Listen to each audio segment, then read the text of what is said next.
out my phone.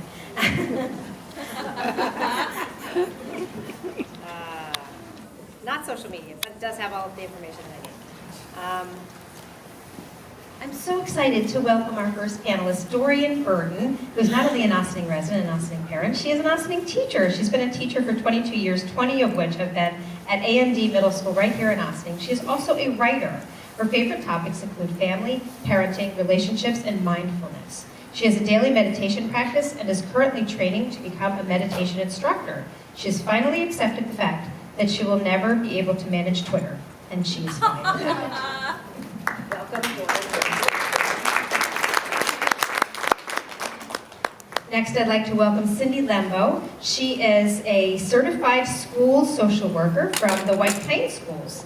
Since 2014, she has worked at Highlands Middle School, providing assessments, crisis intervention, individual and group counseling, and other support services to 7th and 8th grade students and their families. Before that, she was employed by the Student Assistance Service Corporation, assisting schools implement research-based bullying and cyberbullying prevention and intervention strategies.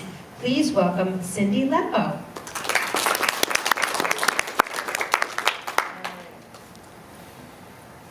All right, and here's a name that you've already heard this evening. Please welcome Dr. Frances Wills.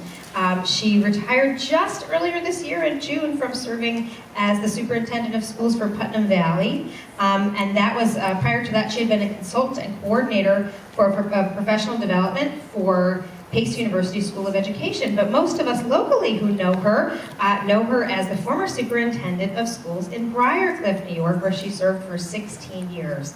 The Briarcliff community recognized her contributions by naming an auditorium in her honor. Dr. Wills has authored numerous articles on educational issues and co-authored a chapter on leading change in a text on district leadership, which was edited by noted scholar Dr. Kenneth Lightfoot.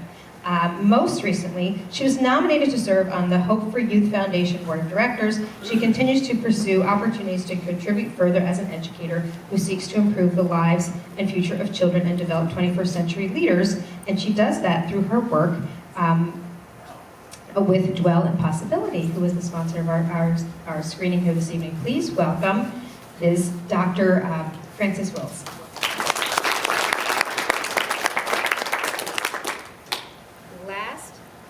But certainly not least is Dr. Raymond Sanchez, the superintendent of the Ossining Public Schools. And there's so much I can say about him. I have a very long bio here, so I'm gonna just try and identify some highlights. His focus as chief administrator for Ossining Schools is on raising the bar and enhancing success for all students. He has served as the president of Lower Hudson Council of School Personnel Administrators, as the president of the Putnam Northern Westchester BOCES Curriculum Council, and as past liaison for New York State Association of Bilingual Educators. He has presented at various state and national conferences, is on the advisory board of the Future School Leadership Academy and the Teatown Nature Preservation. Well, that's why you do all those nice hikes there. That's a nice connection. He also has shared his expertise as an adjunct professor at Mercy College, Manhattanville College, and Bank Street College of Education, and serves on the Westchester Medical Food for Life Council. He currently serves on the Jacob Burns Board of Directors and is president of the Lower Hudson Council of School Superintendents. He is also a past recipient of the Raymond Delaney Award from the New York State Association of School Superintendents, the Ambassador Award from the Ossining Democratic Committee, the 2016 Excellence in Education Leadership Award from the University Council for Education Administration. Oh my gosh, there's just more and more awards. So he's a well-recognized leader in education, and we are so grateful to have Dr. Ray Sanchez, not just the superintendent of our schools, but the moderator of our discussion this evening. Ray Sanchez.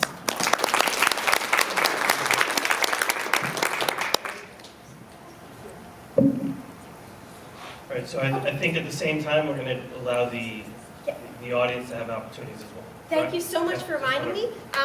What I forgot to do, Ro, you can raise your hand, and Zach, have pen and paper. So if you have questions that you would like to contribute, please write them down, and we'll grab them up and bring some up to Ray for him to share with our panelists. Thank you, Okay, Ray. so first of all, good evening, everybody, and I want to thank Victoria and the entire team for inviting me to moderate the discussion and very proud and honored to be here with such outstanding panelists. And I can just share first of all, as an individual, as a parent, and as an educator, that I've made some very strong connections to the film here today, and I'm sure we all did. And I was actually watching, there weren't any cell phones being pulled out during the movie. So this is kind of more so an open-ended question, because you're each educators, you each have opportunities to work with children, and I'm just curious more so, what kind of connections did you make to the film, in terms of what you're experiencing, what you've seen in the students that you've worked with, but also in society as a whole. So just more so, what's the connection overall to the film itself? For me, the film also I thought was excellent. It was comprehensive. It dealt with so many of the areas of social media and the way students engage with their technology. As a superintendent, I saw, unfortunately, what came to me often were the extreme and traumatic effects of social media. And that is, I suppose, the deepest worry I have, because I see the extremes. I see that students respond to bullying that is so cruel. There is great cruelty that is now becoming pervasive, it seems, in what we hear and what we see from all kinds of representatives of our society. And our students suffer from that. There have been suicides. There have been students who respond on social media because of being bullied, or something has happened to them through the social media, and they are impulsive and they say things that are very threatening to schools, and it becomes a terrible issue for the school, for the child, for the parents. And I see a general sense of disconnection between students and the adults around them. You can even see that in this film, that there is a certain skepticism of a child to a parent that, yes, I saw that when I was growing up too, but it's almost at a different level, as if we're living in different dimensions through the social media, through this electronic platform that's occurring. I think that most recently what I learned through an article, a couple of articles I had seen in the Times, and this film didn't cover it, and it had to do with gaming and the predators who are now hacking into these platforms. So this film showed you the way the corporate has created these algorithms, but there is an opportunity here for some of the worst to occur to us, to our children. And it is happening, and thousands and thousands of children and police forces are beginning to have their own special departments to deal with the kind of shaming and fright that students are dealing with on the online gaming sites through these predators. So this is a very, very serious problem that, as I said, as superintendent, we tend to see in that way, through that end. I bring that to you, and I'm sure that Ray also has seen that, and I'd like to turn it over to our other perspectives, the teacher and the subject. I think you were referring to an article that was in the Times this Saturday about the predators on games like Minecraft and Fortnite. But they are social media. I mean, I think that something that's important to understand is that a lot of the games are social media, and kids are going to these games because that's where they're socializing. So I think it's easy for us to vilify any given social media or a game or vaping or anything that takes us away from the moment. But I think the narrator of the film said very clearly that we become successful in life when we get through things, and when we're constantly trying to escape discomfort, we're not living authentic lives, essentially, that's what I said. And we live in a society that's filled with things to keep us from living those authentic lives, and just sitting with discomfort and being uncomfortable. Last year in my classroom, I was able to have a really frank discussion with a group of kids. I just noticed some behaviors, and I had no intention of getting into a conversation about social media or about gaming or YouTube. I just had noticed some behaviors in class, the way they were interacting. I said, so what do you think is going on? And they just took the floor and took advantage of the opportunity to say, you know what we're doing, Miss Burden? We're staying up all night watching YouTube. We're playing Fortnite. We can't stop. And then we have to come into class and we have to sit here and we have to live with the boredom of not having a phone in front of us. I was so amazed at what these kids said. And you know what? They were angry. At one point, the speaker said, it's not entirely kids' fault.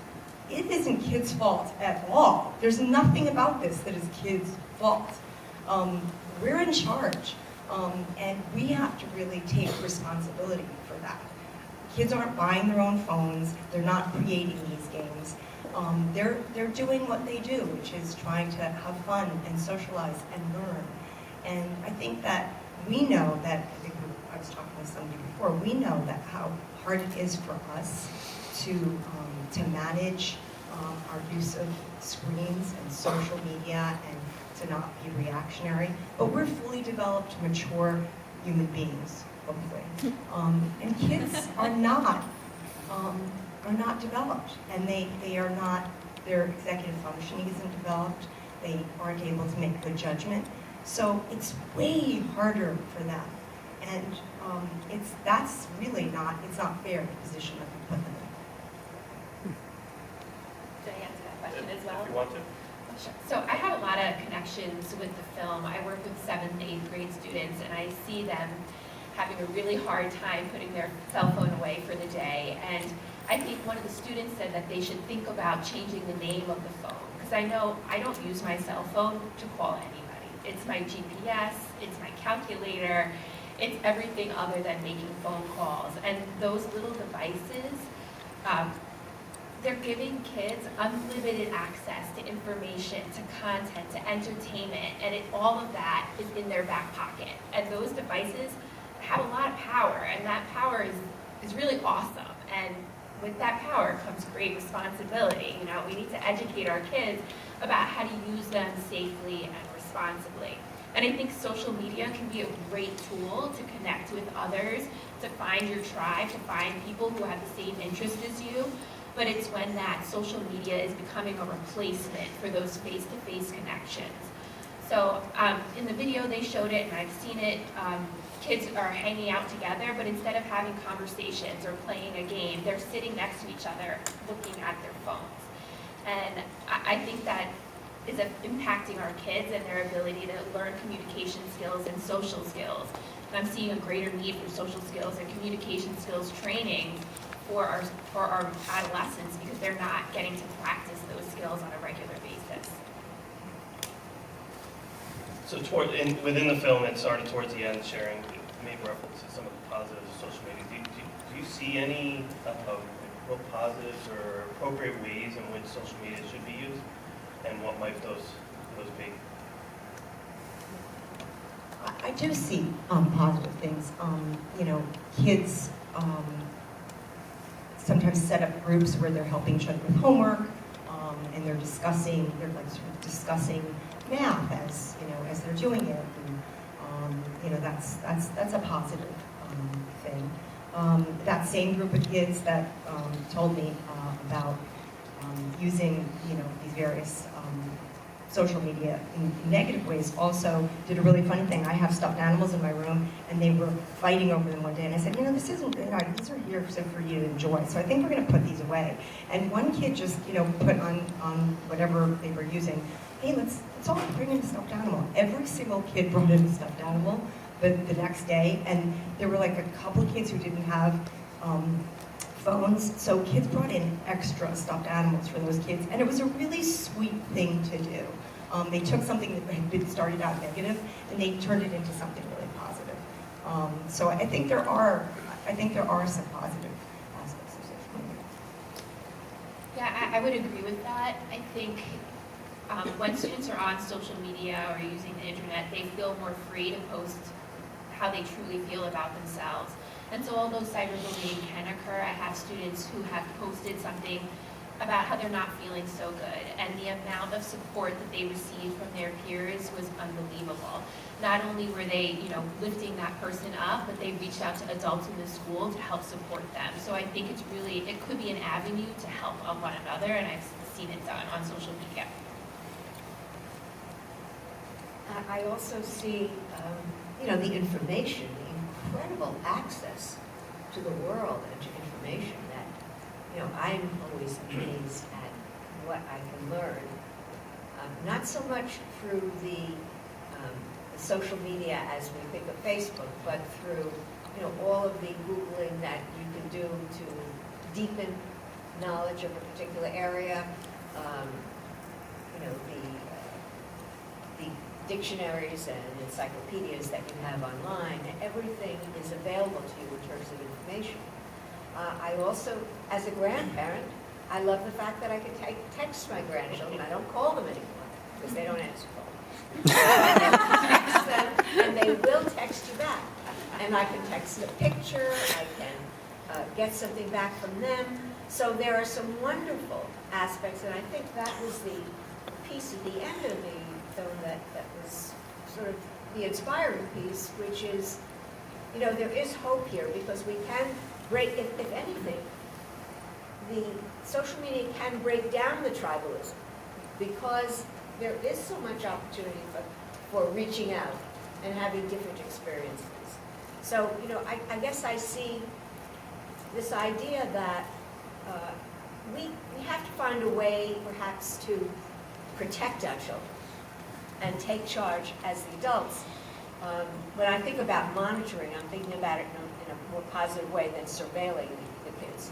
But to embrace some of the things they're doing, to learn more about what they're doing, to be curious about it, and the modeling piece, how we model putting away our phones when we're sitting for dinner or going out to dinner or having family time, that the phone isn't there. So there are opportunities to start to master this technology. Just for the record, I FaceTimed my son just before I got in here, so I think it's yet another positive way of using it to say goodnight and hope you had a great day. Dr. Sanchez, sorry, before you go on, we have a young lady whose father's here to pick her up as a positive example. Before she leaves, she needs a selfie with you so that she can tell her teacher that she was Where is she?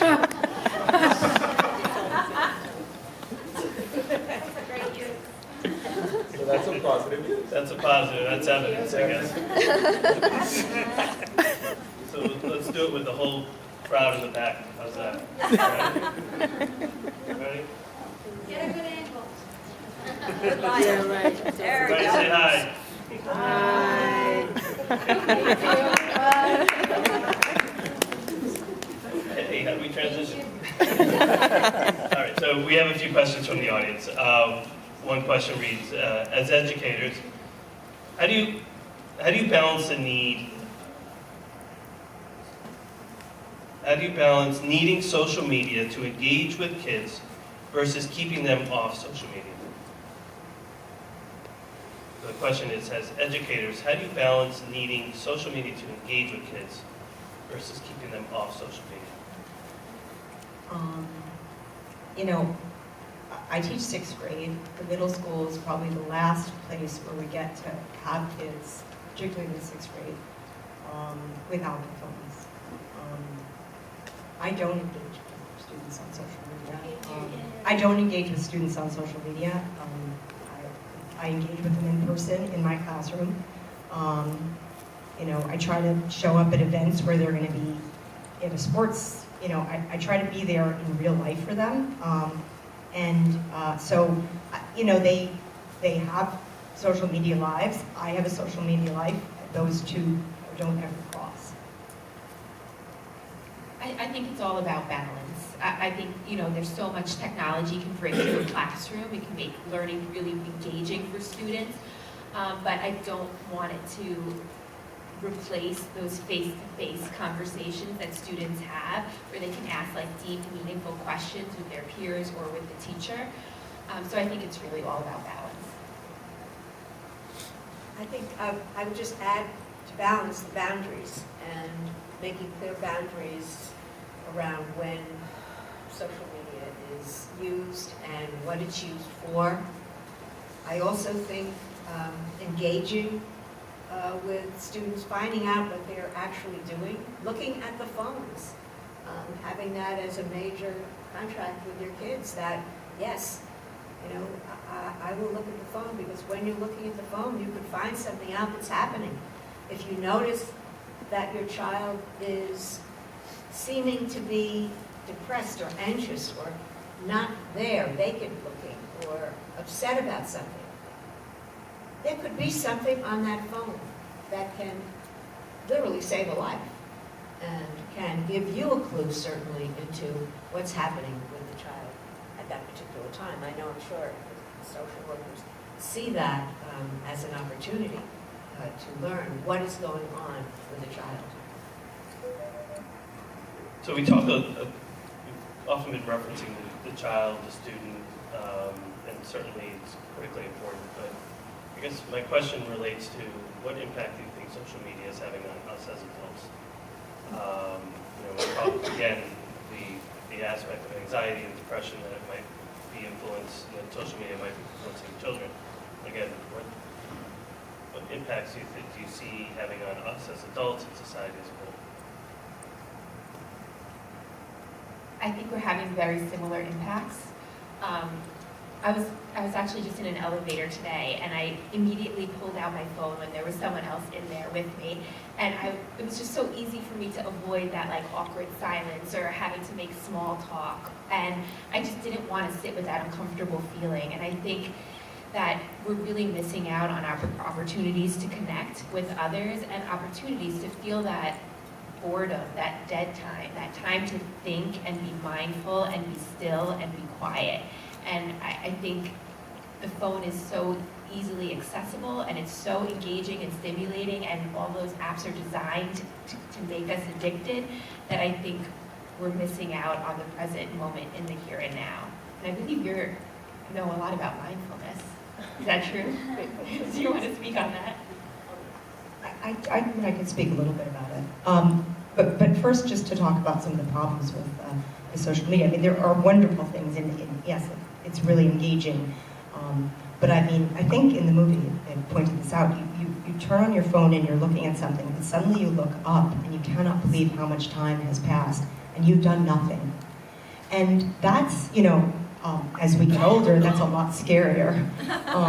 But, I think that there's so many other things that I'm not doing if I'm sitting on my phone, on Facebook, or looking at Instagram, or even just, reading articles online. There's so many things I'm not doing. And I think we're missing out, and we're definitely missing out on a lot of human connections. And I see, I have an 18-year-old and a 25-year-old, and I'm constantly having to say, please look up at me when I'm talking to you. It's just, to not feel seen is such a horrible feeling. And I know that I see in school, I've been seeing more and more over the years, kids not making eye contact with each other when they're talking. And they may not be aware of it, but they're not feeling seen, and they're not seeing each other. And it's very invalidating. So I think that's one problem. And so mindfulness, I do have a meditation practice, and that is the practice of sitting with the moment, whatever that is. And those, boredom is where creativity comes from, and discomfort is where we come up with solutions to problems. So it's really important to not always be escaping. I think there's also a generational piece to this, because for me, in my generation, when we were in an elevator, we said hi to people, we engaged in a bit of small talk and just connecting and looking at people. That doesn't happen anymore. In fact, people think it's odd if you, sometimes they're, you know, it's strange, someone's saying hello to me and, you know, how was your day going, or something like that. We had a different way of communicating, and I think what was said just a moment ago, you said about not being seen, what we are finding in schools is that we are working a great deal on emotional intelligence because people don't see each other anymore, don't recognize each other. Kids do not feel seen. The most important thing a teacher can do, or anyone in any organization, the most important thing we can do is to make sure that we let people know that we see them. And we do that by learning more about their families, learning more about what they're doing, and how their children are, and that's what creates a community culture. So we're losing out on the very richness of life, and I think that's the sad part of what has happened with social media. We can turn that around. We have that. I think that's what we have to do, really. I feel this is about empowerment. You know, how do we empower our kids and our families to look differently at what they're doing, to be more mindful, conscious of how they're relating to one another, how they're actually building relationships. So one of the questions from the audience relates to creating programs, and more specifically as educators. Have you created or have you experienced or seen programs created to encourage parents to play with their young children rather than distract them with phones and tablets?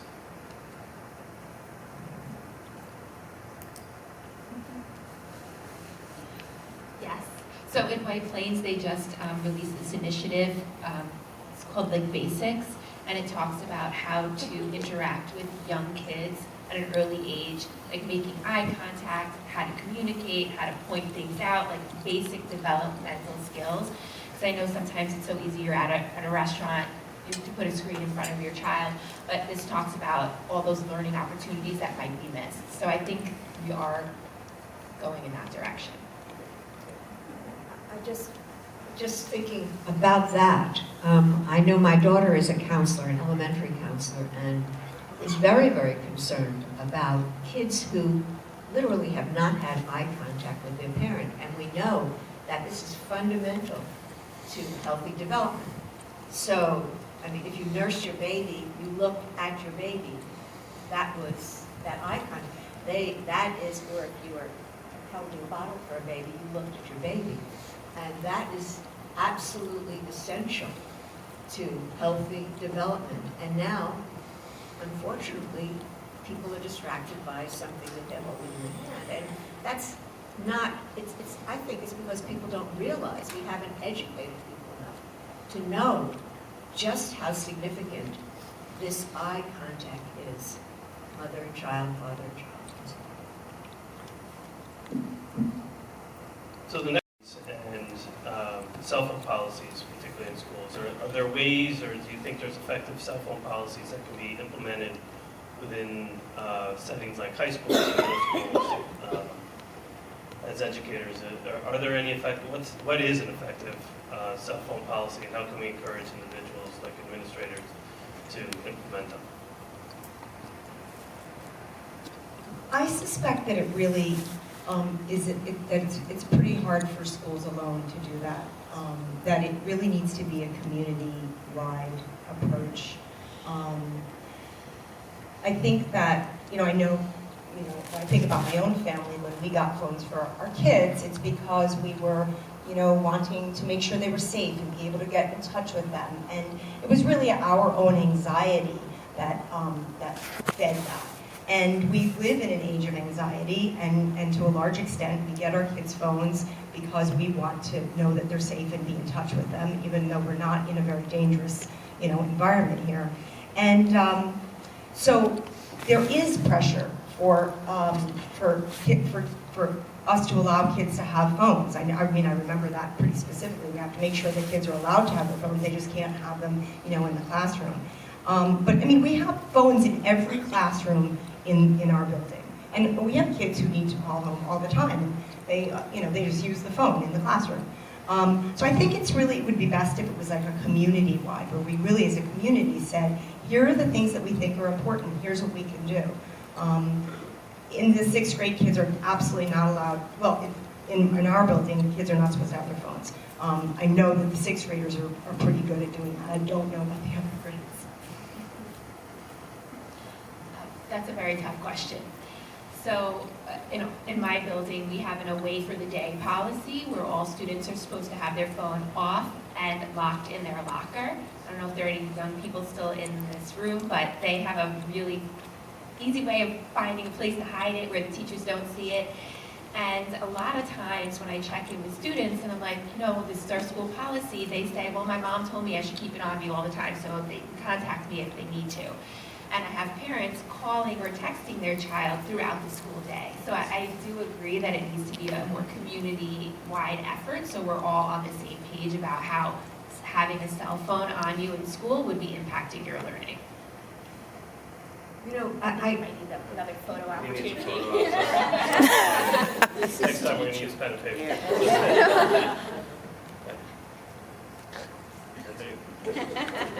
Have a good night. It's interesting because I talked to my son-in-law about this. He's a professor, teaches writing, and he teaches undergraduates. And he talked about the difficulty in a class of dealing with the fact that these kids have their phones out a lot, and how he's worked through a variety of ways of trying to figure this out. One of them was, if my class is interesting enough, they won't be looking at so you're constantly trying to quote entertain or to elicit their attention. And he finally decided, we talked about the community piece, well, the classroom is a community. And the community of the classroom develops a sort of... And hold it up a little closer to The you. community of a classroom develops a kind of contract about this class. And it's a sort of a constitution of the class, a covenant, if you will, as to how we operate, because we respect one another, because we want to learn from one another, and ultimately the class comes up with a consensus about what the phone etiquette would be.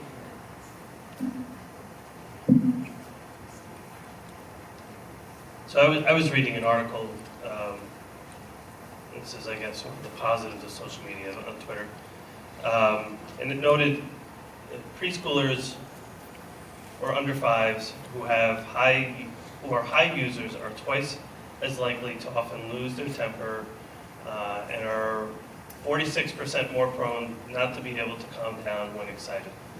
And this article, that's just one fact, but it went on to talk about the impact of social media on early childhood. And I'm just wondering, from an educator perspective, from a societal perspective, are there regulations that we should start to consider as it relates to how much screen time we're actually putting in the hands of children?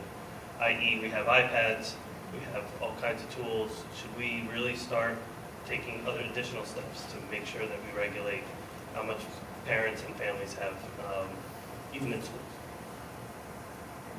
I certainly think that Right, just move it up to there's a an little closer. opportunity. I think there's certainly an opportunity here to develop a community consensus. I think that's what we need to do, is educate and then translate that into our classroom procedure, especially looking at the developmental sequence at the early grades, probably as little as possible. But I know iPads are really a great way at times to deal with some phonics education and different types of exploring, but how we moderate, again, the boundaries, the moderation.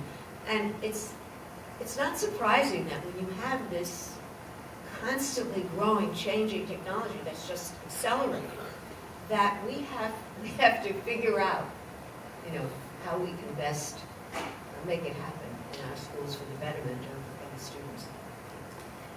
I think that, we're educators, we're leaders, and, I think we saw that there was incredible promise of using some of this technology in the classroom, and there is tremendous. But I think we've also stepped back too, because we've realized, maybe there's some, benefits to not doing it this way. And I think that we have a responsibility to also educate the public about what we understand. I have a young man in my class whose mother said to me, you know, my son's education is the most important thing to me. It was the most wonderful thing to hear, and she cares so much about her son's education. And he came in the other day and said, oh, my mom got my little brother an iPad. He's 2. Oh my God. She's not doing this because she thinks she cares about her children's education, and she thinks this is a good thing. And it's not necessarily going to be a terrible thing, but you know, we have a responsibility. I think as educators, that's always going to be what we have. Now, I did want to mention, just in, you know, to add to that a little bit, is that books. Let's talk about books. There is a difference in reading a book to a child and the kind of control you have when you're reading a book where you can stop and you can think about something and wonder about something. And it demands that kind of looking at one another and thinking. And if we just hand this iPad to a child, and it's a completely different experience. It doesn't develop that whole sense of who the child is, the beingness that comes from reading. I just want to say, you know, it hasn't come up lately, but when you know, e-readers came out, I made it a policy in my classroom that if a student wanted to bring in an e-reader and read that way while we were doing independent reading, they could. And you know, a kid would bring one in here or there, but it never took off. Kids are not interested in reading books on e-readers. They like books, and I think we're seeing that in general, that younger people really like books. And that's a kind of a positive. That's them being consumers and saying, actually, this is my preference. This is what I like to do.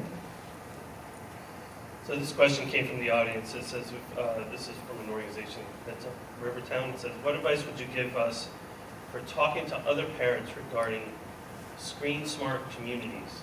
Often people feel defensive and conversations are difficult. Sure, I will. What advice would you give us for talking to other parents regarding screen smart communities? Yes, oftentimes people feel defensive and conversations are very difficult. I think you made reference to some of those in earlier comments. So when I talk to parents about smart screen time use, I try to think about their child's day as like an empty glass, and then you're going to fill that glass with what that child needs to be successful. So like, how many hours of sleep are they going to need not to be sick and to function during the school day? How many hours do they need for homework, for eating dinner together as a family, for participating in an after-school activity or sport? And then see how full that glass is and how much time would be left to do some social media or to play Fortnite or to do whatever that child wants to do. And if there's time in that glass, I think it's okay for children to participate in those activities because it gives them the opportunity to socialize with their peers. And as long as the parents are educated about what their child is using and they're doing it in a safe and responsible way, I think that's good. I think that if parents felt that they had tools to help their children better manage screen use, that would be easier. I think it's easy for us to be defensive when we feel like something is out of our control. We don't know how to handle it better, and I think that really is about wanting to know, well, what do I do? I mean, you know, my kid is playing video games. How do I change this? You know, you can't just say you're not going to do this. You're off this. This is banned. Those things don't work. I put outside on the table. There's a resource. It's a phone, internet, and device use contract that a local parent, Paul Lightfoot in Briarcliff, made up to use with his kids, and it's like a great handy resource that people can take and they can alter as they. But it's just really concrete, and I think that parents need to feel like they have tools, that that's something that they can use as support. I agree with that. I mean, the article in the Times also had a list of techniques how to protect your kids.